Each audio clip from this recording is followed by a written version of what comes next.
رب العالمين والعاقبة للمتقين ولا عدوان إلا على الظالمين والصلاة والسلام على سيد الأنبياء والمرسلين نبينا محمد وعلى آله وأصحابه أجمعين ومن تبعهم بإحسان إلى يوم الدين.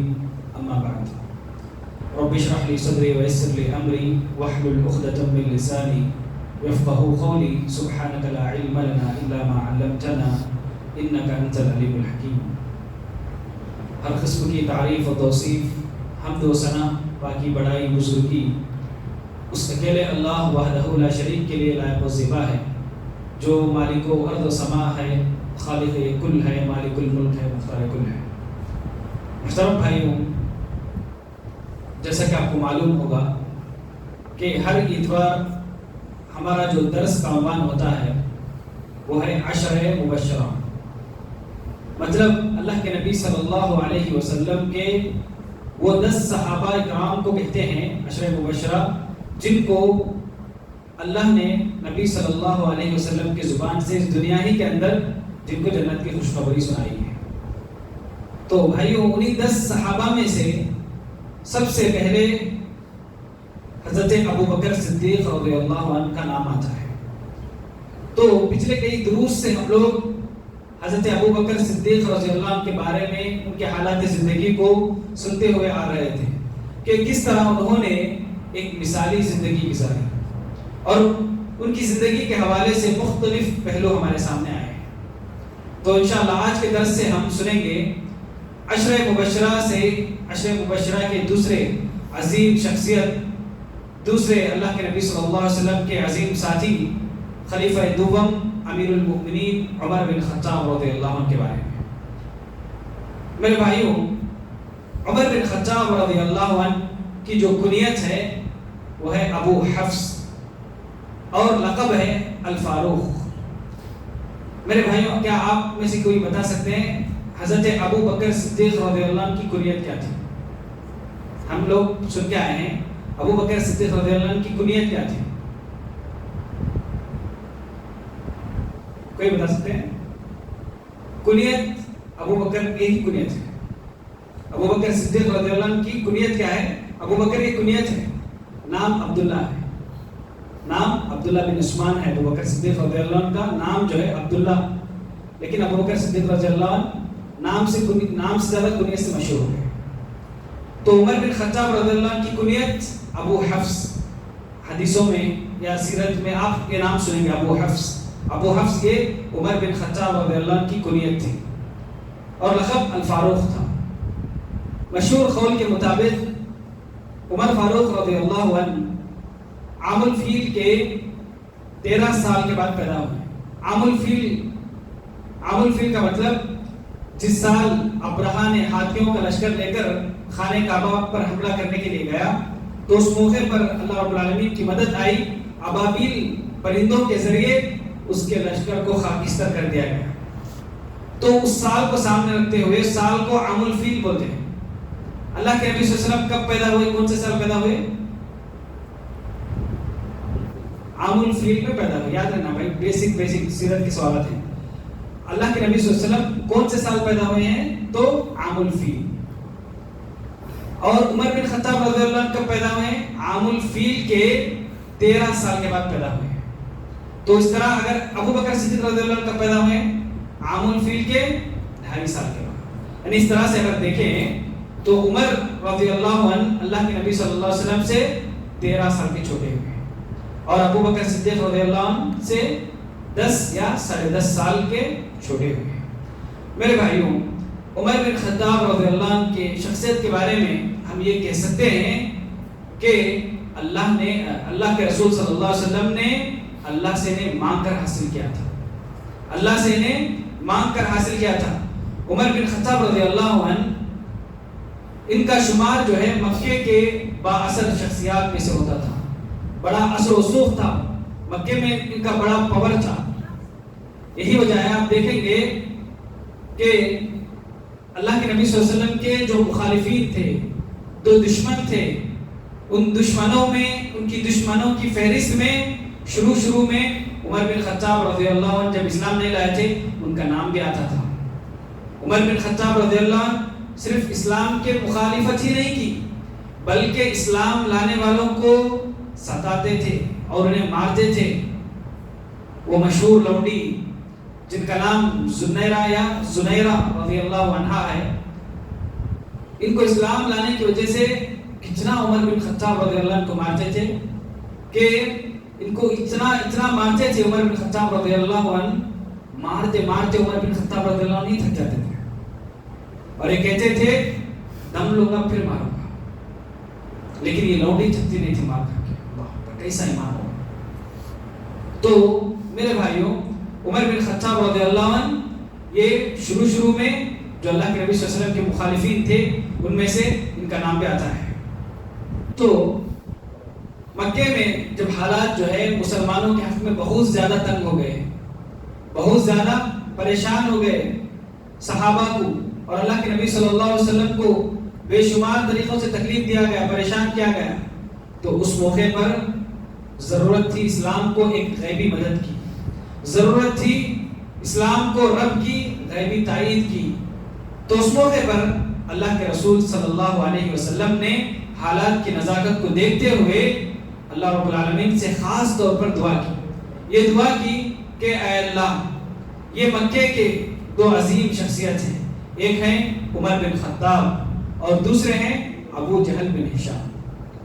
اے اللہ پروردگار، ان دونوں میں سے آج یہ دونوں اسلام کے دشمن ہیں، یہ دونوں اسلام کے مخالف ہیں. پروردگارا، ان دونوں میں سے تیرے نزدیک جو محبوب ہے تو انہیں ہدایت کی توفیق دے دے، تو انہیں ہدایت دے دے. تو میرے بھائیوں، حضرت عمر بن خطاب رضی اللہ عنہ کا اسلام لانے کا بنیادی سبب، ان کے اسلام لانے کی بنیادی وجہ اللہ کے نبی صلی اللہ علیہ وسلم کی دعا تھی. اللہ کے نبی صلی اللہ علیہ وسلم کی دعا اس دعائے نبوی کا نتیجہ تھا. یہ دعائے نبوی کا کرشمہ تھا کہ عمر بن خطاب رضی اللہ عنہ کا مزاج بدلا، ان کا دل بدلا. وہ عمر بن خطاب جو ایک موقع پر مسلمانوں کے دشمن رہے، اسلام لانے والوں کو مارتے تھے، مشرکین میں تھے، اللہ کے نبی صلی اللہ علیہ وسلم کی دعا ان کے قبول اسلام کا ایک بنیادی سبب بنی ہے. تو میرے بھائیوں، تو حضرت عمر بن خطاب رضی اللہ عنہ جو اسلام لائے ہیں وہ کوئی معمولی بات نہیں ہے. کوئی بھی مسلمان یہ سوچ بھی نہیں سکتے تھے کہ عمر بن خطاب بھی جو ہے ایک دن مسلمان ہوں گے، کیونکہ جب عمر بن خطاب رضی اللہ عنہ اسلام لانے سے پہلے اسلام کے اور نبی صلی اللہ علیہ وسلم کے اسلام لانے والوں کے اتنے مخالف رہے، اتنا مخالفت کا ثبوت دیا کہ کوئی سوچ بھی نہیں سکتا تھا کہ عمر بن خطاب بھی ایک دن مسلمان ہوں گے. ایک چھوٹا سا واقعہ آپ کو سامنے رکھتا ہوں کہ دیکھیے کہ مسلمان کیا سوچتے تھے صحابہ کے عمر بھی کیا اسلام لائیں گے. تو میرے بھائیوں، ایک مرتبہ اللہ کے نبی صلی اللہ علیہ وسلم ایک مرتبہ جو ہے جو مکے میں مسلمان ہجرت کرنے لگے، مکے میں حالات مشکل ہوئے، پریشان ہوئے، تو مسلمان کیا ہے مکہ چھوڑ کر حبشہ جانے لگے. تو حبشہ جانے والوں میں سے ایک جوڑا تھا لیلہ اور عامر. لیلہ یہ صحابیہ ہیں اور عامر ان کے شوہر ہیں تو رضی اللہ عنہ. تو یہ دونوں جا رہے تھے، مکہ چھوڑ کر ہجرت کر کے جا رہے تھے حبشہ کی طرف. راستے میں جو ہے عمر بن خطاب رضی اللہ عنہ کو دیکھتے ہیں. عمر بن خطاب رضی اللہ عنہ کو جیسے ہی دیکھ لیتے ہیں یہ سمجھ جاتے ہیں کہ عمر بن خطاب جو ہے اب ہمیں نہیں چھوڑیں گے، اب ہمیں نہیں چھوڑیں گے، ماریں گے، پریشان کریں گے، ہجرت کرنے سے ہمیں روکیں گے. یہ وہ سوچ رہے تھے. جیسے عمر بن خطاب سامنے آئے اور دونوں سے پوچھا کہ کہاں جا رہے ہیں، تو دونوں نے کہا کہ اے عمر، تم نے جو ہے مکے میں ہمیں پریشان کیا ہے، ہمیں آزادی سے عبادت کرنے نہیں دے رہے ہیں، اس لیے ہم کہیں ایک ایسی جگہ جانا چاہ رہے ہیں جہاں پر ہم پورے آزاد ہو کر اللہ کی عبادت کر سکیں. تو عمر بن خطاب رضی اللہ عنہ کہتے ہیں، انہیں کچھ بھی نہیں کہتے ہیں بلکہ انہیں یہ کہتے ہیں صحیبکم اللہ، کہ اللہ تمہارے ساتھ رہے، اللہ تمہارا ساتھ دے. یہ بول کے چلے جاتے ہیں. یہ دونوں پریشان ہو جاتے ہیں کہ وہ تو یہ سوچ رہے تھے کہ اب عمر ماریں گے، ہمیں روکیں گے، پیٹیں گے، اب یہ یہاں پر الٹا ہو گیا معاملہ کہ انہوں کچھ بھی نہیں بولے ہیں بلکہ نرمی کر رہے ہیں اور دعائیں کلمات دے رہے ہیں. تو جو میاں بیوی کا جوڑا تھا ان میں سے حضرت لیلا جو ہے اپنے شوہر سے کہتی ہیں کہ ایسا لگ رہا ہے عمر کو دیکھ کے کہ اب جو ہے عمر کا دل نرم پڑ گیا ہے, عمر کا دل جو ہے اسلام کے لیے نرم پڑ گیا ہے. جیسے ان کے شوہر یہ سنا تھا, وہ کہتے ہیں کیا تم یہ سوچ رہی ہو, اپنی بیوی سے کہہ رہے ہیں کہ کیا تم یہ سوچ رہی ہو کہ عمر جو ہے اسلام لائیں گے, عمر جو ہے مسلمان ہوں گے؟ اللہ کی قسم عمر کا جو گدھی ہے وہ جب تک مسلمان نہیں ہوگی تب تک عمر بھی مسلمان نہیں ہوں گے. یعنی کیا جانور مسلمان ہوگا؟ ایسا ہے. یعنی ان کے نزدیک جو ہے ناممکن تھا کہ ایک گدھی کا جس طرح اسلام لانا ناممکن ہے اس طرح جو ہے عمر کا بھی اسلام لانا ناممکن تھا. تو میرے بھائیوں, کیا یہ ناممکن ممکن ہوئی؟ تو کبھی بھی یاد رکھ لیجئے, کسی کی ہدایت کے سلسلے میں مایوس نہیں ہونا ہے, مسلسل محنت کرنا ہے, دعوت کا پیغام ان تک پہنچانا ہے, کوشش کرتے رہنا ہے, جدوجہد کرتے رہنا ہے. دعوت و تبلیغ کے میدان میں جو ہے ایسے حیرت انگیز چیزیں اللہ رب العالمین ہمیں کبھی انسان سوچ بھی نہیں سکتا ہے, ایسی چیزیں سامنے آتی ہیں. تو میرے بھائیوں, حضرت عمر بن خطاب رضی اللہ عنہ کے اسلام لانے کا بنیادی جو سبب ہے وہ اللہ کے نبی صلی اللہ علیہ وسلم کے دعا کا سبب ہے, اللہ کے نبی صلی اللہ علیہ وسلم کے دعا کا نتیجہ تھا. ہاں, یہ اور بات ہے کہ کچھ ایسے واقعات اسلام لانے سے پہلے عمر بن خطاب رضی اللہ عنہ کے ساتھ ہوئے ہیں جو کہ ان کا دل جو نرم کیا ہے, اسلام کے لیے ان کا دل نرم کیا ہے, اسلام کو لیے ان کا دل قریب کیا ہے. انہی واقعات میں ایک واقعہ یہ بھی کہا جاتا ہے کہ ایک مرتبہ جو ہے اللہ کے نبی صلی اللہ علیہ وسلم خانہ کعبہ میں بیٹھے سورہ حاقہ پڑھ رہے تھے, سورہ حاقہ تلاوت کر رہے تھے. ادھر عمر بن خطاب بھی آ گئے, دشمن تھے, اسلام نہیں لائے تھے, اس وقت کا واقعہ ہے. آئے اور سننے لگے, اللہ کے نبی صلی اللہ علیہ وسلم پڑھنے لگے الحاقۃ ما الحاقۃ وما ادراک ما الحاقۃ کذبت ثمود وعاد بالقریہ. اس طرح سے جو ہے پڑھتے جا رہے تھے. میرے بھائیوں, یقیناً جو ہے سورۃ الحاقہ, اس کے اندر جو باتیں ہیں, اس کے اندر جو مضامین ہیں, سورۃ الحاقہ کا جو اسلوب ہے, اللہ اکبر, ایسی باتیں اللہ نے اس سورہ کے اندر بیان کی ہے وہ ایک انسان کے پڑھنے والے اور سننے والے کے ڈائریکٹ جو ہے دل کو چھوتی ہیں, دل میں اتر جاتی ہیں. جب اللہ کے نبی صلی اللہ علیہ وسلم یہ سورت پڑھ رہے تھے تو عمر بن خطاب رضی اللہ عنہ کے کانوں میں جب یہ آواز ٹکرائی تو ان کا دل متاثر ہونے لگا. انہوں نے محسوس کیا کہ میرا دل جو ہے نرم پڑ رہا ہے.